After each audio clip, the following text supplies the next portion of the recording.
part 1 and part 2 of our conversation with Kamilah, the Homeschool Mama, has been extremely informative. Let's go ahead and jump right back into the final part of our conversation. How do you determine when they have mastered the grade level they're supposed to be in according to the state and have moved from first grade to second grade? And who gets to verify or certify that they are, make that transition to grade, 1 through 12 or whatever?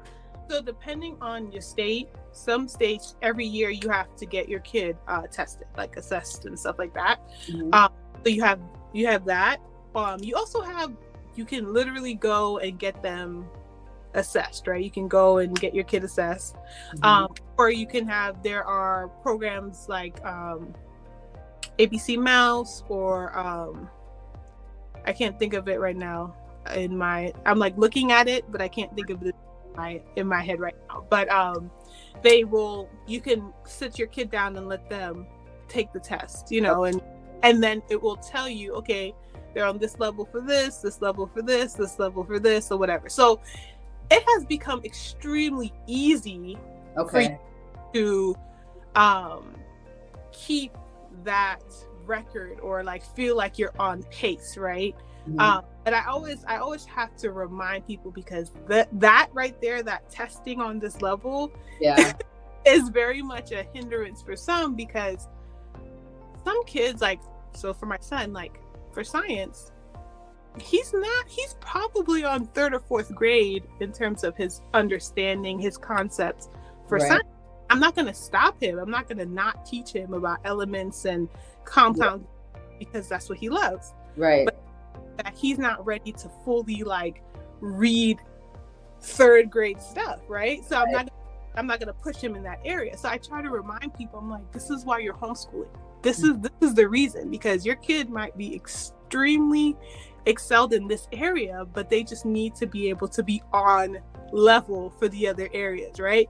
And so, just reminding, going back to the same thing, seeing your kid for who they are, and being able to say, okay, I'm teaching you this. We have a roadmap, right? That this roadmap has to be finished within this year. We have a, okay, I know what's the next thing. I know what the next thing is. I think a lot of times people just need to know, okay, we have another step that we are going. This is the next path. Because if we're being honest, not all of our kids want to be college bound, right? Some of them want to have the tools so they can be entrepreneurs. Mm-hmm. And so by the time they're 15 and 16, they're trying to build full businesses. You know what I mean? Yeah, and absolutely. Yeah. So it's about internships. Yeah. Yeah. I love it. I love the versatility and the diversity, and kind of curating curriculum based on interest, because then that there's a buy-in there. They got skin in the game. Oh, you want to learn about space? Okay, let's add space and letters and all the things.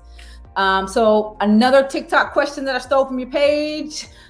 What are your thoughts about Montessori schools? And for those that are watching that might not know what that is, can you give us a brief description? Because I did write down the definition, but I think it'll go over a lot of people's heads. And I think that you probably could summarize it better than Wikipedia.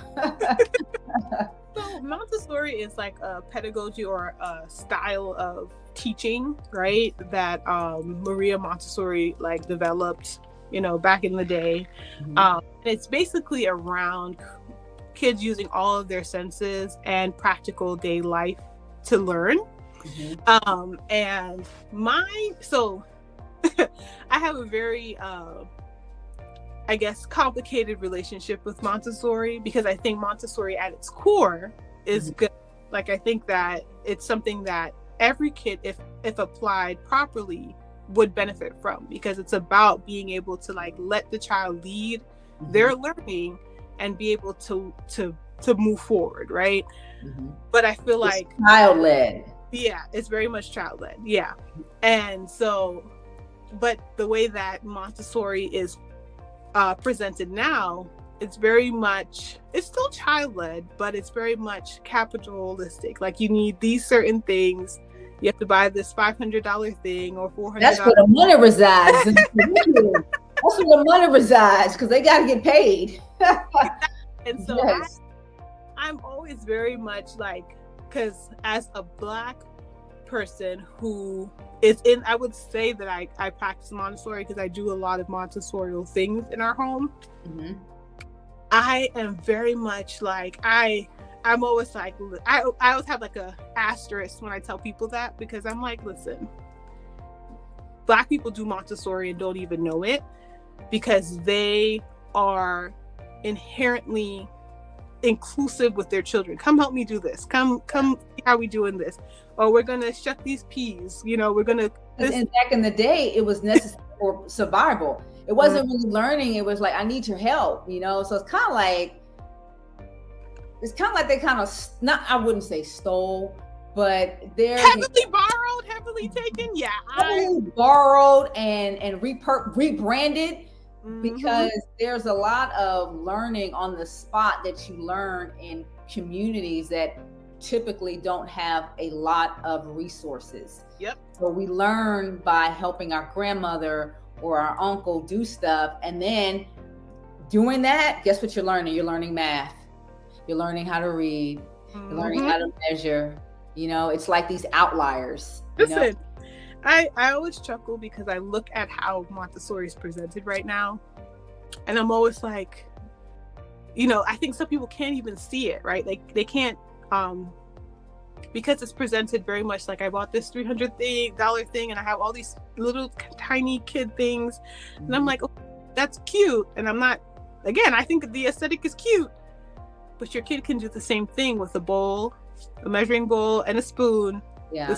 Thing that you do at your house. And I'm like, you pretty much do it. The thing is, it's about including your child, like, hey, come and be a part, versus telling them, no, you have to do it, right? And you're creating a space for them to gain their independence a little bit earlier, gain the confidence of like, oh no, I know how to go in the fridge and get me something to drink. And like, listen, by the time my son was 3, he was able to make a peanut butter and jelly sandwich by himself, right? Like, was very much like, I made sure that we had like a small like kitchen thing that from IKEA, but it was because it was a easy workstation for him. But he would go in the fridge, everything's like on his level, he could take out his stuff and do it. And I'm like, I'm not about to buy a whole fridge for him. Like, I'm not about to do it. It's a necessary life skill. Yeah, I was like, but again, Montessori is presented very unattainable because people think, I need to get this. I'm like, no, you don't need none of that stuff. None of it. You're just making it, whatever life skill you're trying to teach your child, make it accessible, right? Like when he was learning to use the restroom, and obviously you have to turn the light on and off in the bathroom. We use like light switch extenders, right? So then he can learn how to, I go to the bathroom, I turn the light on, and I leave the bathroom after I wash my hands, I turn the light off, right? That's a life skill. That's a thing that you have to do. You don't just leave the light on when you leave a room, right? You turn it off. Yeah. And so and people are always like, I'm like, those are the things. Those are the things that you're doing. Like, you do already. I think it's just being more intentional about letting them along. It's explaining the reason why we do things. I love that. Yeah. I think about like a lot of stuff I learned just watching, we call them chores. Well, no, they really weren't called chores because my parents were like, we are not paying you to clean your own room. That's how I learned how to be an entrepreneur. I was like, okay, well, let me go outside and rake somebody else's leaves. I'm not going to get paid to pick my own. So let me go figure out how to clean pools and all that. But yeah, it's about bringing your kids along, because now I feel like a lot of parents are so busy. They want to do all the things.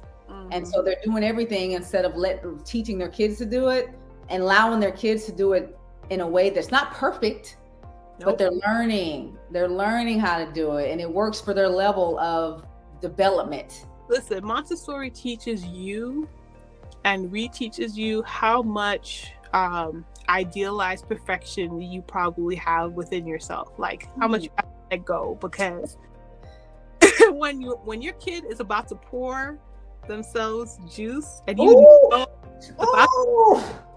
let me just, you got the towel in your hand because you know it's going to be a mess. You have to let it happen a little bit, because it happens once, it happens twice, and then all of a sudden they slow down. Okay. A little bit better. Like, and then all of a sudden they can just do it, and everyone's like, oh, and it's like, no, you didn't see the process before, but you have to realize that sometimes, no, it's controlled. None of my bills are on the table. Nothing's gonna get messed up. It's just wipe up the juice, and you teach them, okay, you spilled it, now you wipe up your stuff, right? You're teaching them responsibility of, you know what, I made that mistake. Let me clean. Oh, you know what, I need help. Let me ask my mom. You see, like, there's all these other aspects too. Yeah. And then parents, you know, when you do decide to let your 3 or 4-year-old or 5-year-old pour or, you know, crack eggs, just posture your face for enthusiasm, like, oh my God, instead of what they might look, oh, I did something bad. And that kind of leads me into the discussion about gentle parenting. But I want to know, how long you've been in the homeschooling game for? How many years? I guess officially it would be 3, but I guess before that, because I was also like in the space in terms of advocacy and stuff like that. So maybe about 6 years total. Okay. So 6 years. So give me, I'm pretty sure there's more, but give me 3 things you wish you knew before you started. Ooh, okay. I think I wish I knew to, like, find, as a Black homeschooler, find Black homeschooling spaces, like just going and being intentional about, like, online or wherever it is to find it, because our conversations around homeschooling are completely different.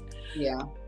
I think too, having a understanding that, like, if I'm either paying with money or I'm paying with time, like, if I'm not going to buy the curriculum, you know, outright and pay the money for it, then I'm going to be paying with time in order to curate the curriculum and find it and get all the free resources and stuff like that. And I think the other thing is, like, understanding that I don't have to be stuck in this, like, if I've made this choice of this pedagogy or this style of learning for my child, that's not actually my child's style in 5 years. Like, it's gonna change, you know, like, and I have to like not tie my homeschooling experience around that style that I chose. Like, it's gonna happen, they might like it, they might not like it, they might decide, hey, I want something else, and I have to just, okay, you know, taking time to assess, like, being honest and making honest assessments. Be willing to pivot. Talked about deschooling versus unschooling. Can you break those 2 down? Okay. So deschooling is basically if your child has ever been in any sort of, like, school system, so private school, public school, whatever.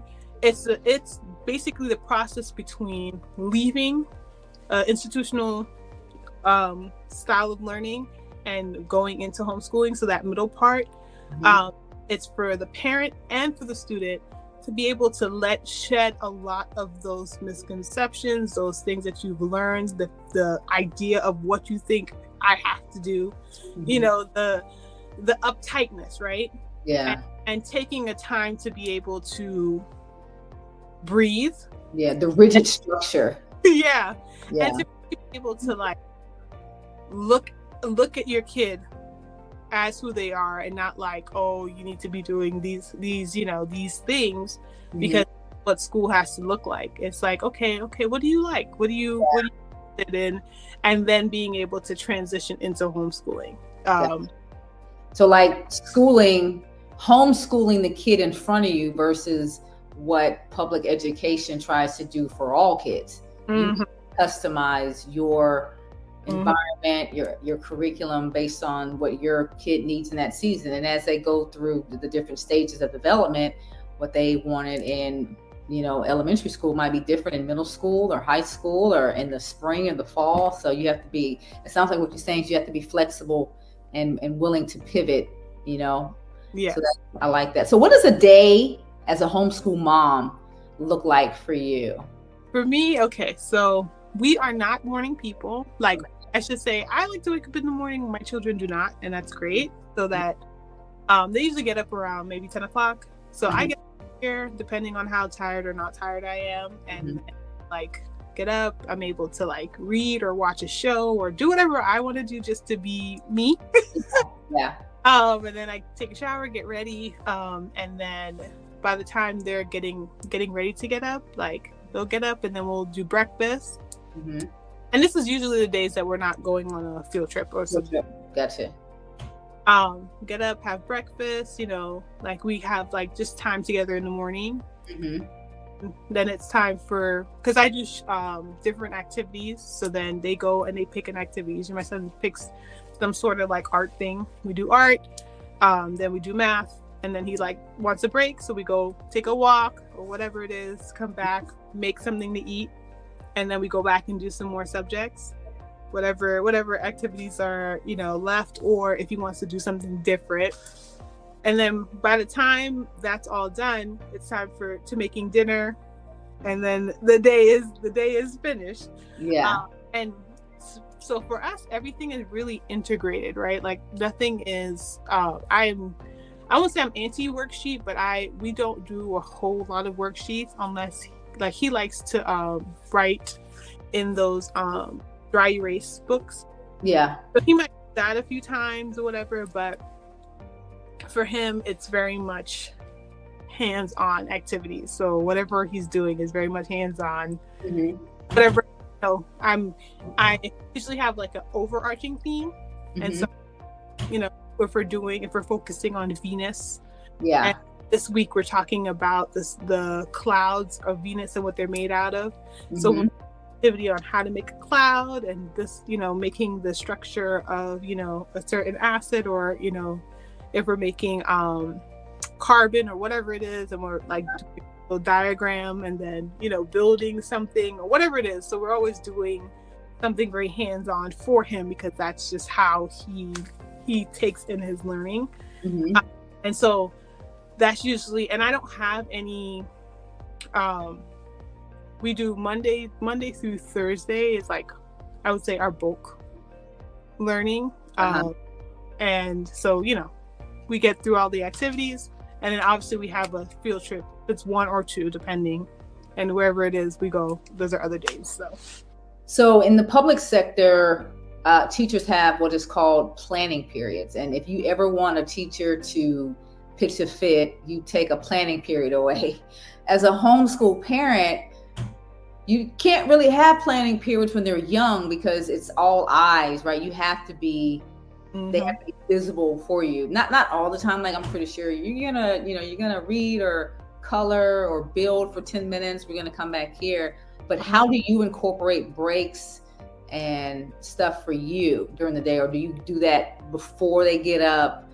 So I do before they get up, and then I do it when my husband gets home. So like we switch, and so that's usually how that works for me. And like, I you know, I'm either in the morning, like I said, I'm watching my show or reading, or I'm scrolling TikTok.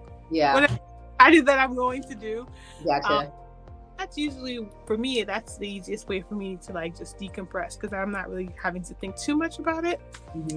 For me, Sundays, because my husband, Sundays are usually my time where I'm like, okay, this is what I need to get out, you know. And once I can do that, most Sundays I can get everything out, then I don't think about getting anything else together, right? Like, I don't have to pull a bunch of stuff. So it helps for us to go pretty smooth along the way. Well, I wanted to talk about gentle parenting, but I feel like I'm gonna dangle that and have you. We're gonna talk about that the next time you come on, okay?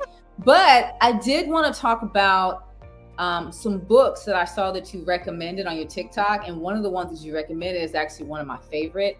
I found out about Dr. Bruce Perry when my supervisor, when I was in school, told me about A Dog Raised as a Boy, and it just kind of really opened my mind about trauma and how it affects the brain, how it affects learning, and all the things. And that kind of led me to ACEs, adverse childhood experiences, and how that shows up in chronic illness. And so when I saw that you had recommended What Happened to You, I was like, oh, that's my girl. That's my girl. Now I heard that book on audio. Absolutely loved it. What was your takeaway? Give me 3 takeaways, and then I'm asking, and then I'm gonna and then the follow-up question for that is, how did it change how you parent, or did it? Okay. I think the book was a reinforcement of what you're already doing, what I was doing, and like me feeling more confident. Yeah. In, like, you know what? Yes, I need to not do this. Yeah. Because for being Black and choosing to conscious parent or gentle parent or whatever you want to call it, right? Yeah. You get so much pushback because, and this is actually, it's so funny. This is a conversation that I told my friends, like, we need to have, because Black people cope with the trauma of being like spanked and beat and all that, right? Yeah. With jokes, and it's a badge of honor and all this stuff. Yeah. Instead of being honest about, why am I 35 years old still talking about a beating that I got at 16 if it's not trauma? You know what I mean? And being honest about it, instead of being like, ha ha ha, okay, cool, but are you, and then you're taking that as like, oh, you want to pass that forward onto your kids, like, and so you get a lot of that, like, no, they need to, and I'm like, no, we have to be honest about the fact that we, our parents were they were afraid, just to be alive, and so the easiest way for us to comply is to beat us. Yeah. And for me, it's like, I have learned that I have to be a better communicator, and it's going to take a lot more work. It takes a lot more energy. It takes a lot more of me. Right. And I'm able to be fully present just because we've come forward a little bit more. And I have, a little bit more tools. Right. I'm going to give that to my kid. Right. Like, I'm going to use those so that I don't have to get immediate compliance of something that is, isn't 100%. I would say it's not. It's a principle that I'm trying to instill in you, and so we talk about it. You need to understand, right? And so that's part of it. And then within the book, it was just being able to see the threads. Yeah.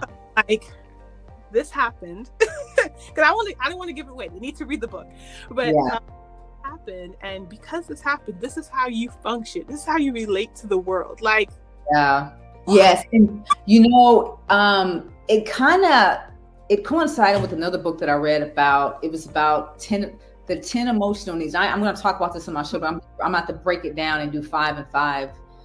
The 10 emotional needs that every kid needs. There are 10 emotional needs that we as human beings need. And these are needs that you need to get as a child. Now, everybody is not going to get all 10 emotional needs, because parents are human. And if they didn't get that, they're not going to give it unless they are consciously aware of, I didn't get this, so I need to make sure that I give this to my kid. And so when we as adults don't get these needs, we show up differently. We show up with certain behaviors that demonstrate why we are so controlling and why we don't connect and all these things. And so what happened to you is a way to explain why a lot of adults don't have that connection. Because if you are building a house and you put the wiring in, and then you put all the other stuff to make the house complete, if the wiring is not done correctly, then the house is going to be deficient in a lot of areas. And so what the book talks about is from birth, in the womb, what they need from the mother. And if the mother is overly stressed in an abusive relationship, it affects the baby in the womb. Mm-hmm. And to the point where the beating of the heart soothes a baby to the point of this. Mm-hmm. But it can't if the mom can't. I mean, it is a book that needs to be, if you're not a reader, you should definitely listen to it. It's by Dr. Bruce Perry and Oprah Winfrey. And as an educator who worked with students that struggled behaviorally, academically, socially, and attendance, I always used to get those kids, and they were kind of looked at as bad kids.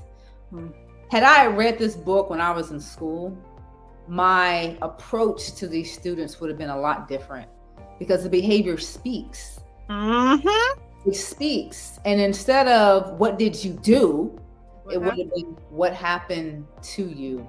And then the narrative is different because you have an underlying understanding of what the behavior is communicating. It's a need. Yep. It's a need. It's an amazing book. And I think we could do a whole show just on that. And it leads into gentle parenting, but I want to honor your time, because I know that if you're a homeschool mom, you have to be very protective of your schedule. Mm-hmm. So I do appreciate you coming on. Oh, let me just say this. Let me hold on a second. Now, Kamilah and I are on a Black-owned network on Roku TV. It's 18 content creators. She's one, I'm one, and the name of her show is My Melanated Motherhood. Girl, go ahead and plug your show. I wanted to ask you about Crunchy Moms, but we're not going to do that. We're going to have you back. We're going to have you back. I'll watch the episode, but yeah, absolutely, yeah. There's 3 of us, 3 different moms, 3 Black moms, but 3 different perspectives, and we just talk about motherhood, but from the lens of being Black. And you don't have to explain every detail or nuance, but you're just being able to share your experience and just talk about how you view those things. So you guys come find us, come join us, download the app. Yes. And on Nosy Binder Standards TV, because definitely there's just so much content on there. So you got to come and come see a lot. There's something for everyone. And throughout this our conversation, Kamilah keeps saying, having conversations where people just know. And if you watch her TikToks, when she's explaining something, she won't even go into full detail. She just said, And when you are a person of color, you know what she's talking about. Like, she don't have to go anymore, because she'll be talking about something, and she said, because and I do know because I've either experienced that or know someone that has experienced that. And so when you can have communities where you don't have to give the scenic route of the conversation, you can just say, and then you just know what that look means, or that nod, or that, and then you just know what that is. And so it's a really good opportunity to find community and conversations that speak to what a lot of parents, whether you're in public school or homeschool, or you're trying to, or you're in between both, how to normalize some of the things that you're experiencing. So I thank you for coming on. Is there anything before we go that we did not talk about that you want to get in before our next conversation in 2023? Appreciate you having me. I'm glad to be able to come and to have the dialogue, and just to be able to be questioned, because when you make content and people ask you questions, it's hard, when you're not being able just to ask me the direct questions so I can tell you all the things that are in my brain. I feel like this was part 1 of a homeschool mastermind, and it was partially from us a selfish perspective, because me and my husband are considering adopting, and we are considering doing some homeschooling. And so there's a lot more questions that I have, but I kind of wanted to give a foundation of what it is and what it's not, and then next time dig more deeper into the ins and outs, the nuances of homeschooling from someone that basically has done. Do you plan on homeschooling your kids all the way through college, or are you going to let them kind of So my plan is we're gonna get to middle school, Yeah. and we're gonna sit and have that assessment, that conversation, because Yeah. I think it's important for him to have that autonomy, right? To be Yeah. able to make decisions. Because I feel like once you're out of middle school, getting into high school, you Mhm. have a bit more. Okay, you Yeah. know, my and I told my husband, I said, we'll know as his parents, like, are we confident enough that he knows the choice to make, right?